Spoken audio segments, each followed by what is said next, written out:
Breaking news, Iran America యుద్ధం Indians చావుకొచ్చింది. Hormuz జలసంధిలో ship పై America చేసిన దాడిలో మిస్ అయిన 3 భారతీయులు చనిపోయారు. ఒమన్ తీరం గుండా భారతీయ సిబ్బందితో ప్రయాణిస్తున్న సెడెబిలో అనే కమర్షియల్ ట్యాంకర్ పై 4 రోజుల క్రితం అమెరికా దాడి చేసింది. ఆ దాడి జరిగిన సమయంలో నౌకలో 24 మంది భారతీయ సిబ్బంది ఉన్నారు. 21 మంది సురక్షితంగా బయటకు రాగలిగారు. 3 మాత్రం ఆ దాడిలో గల్లంతయ్యారు.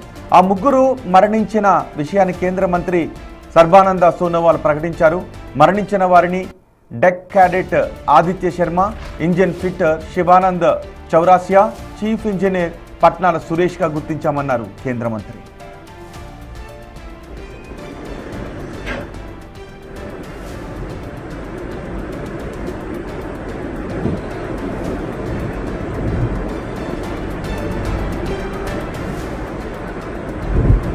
ఇటు భారత ప్రభుత్వం ఈ ఘటనను తీవ్రంగా పరిగణిస్తోంది. అమెరికా దుశ్చర్యపై భారత్ తీవ్ర నిరసన వ్యక్తం చేసింది. ఈ ఘటనపై ఢిల్లీలోని అమెరికా దౌత్యాధికారి జేసన్ మిక్స్ను పిలిపించి తీవ్ర నిరసన తెలిపింది.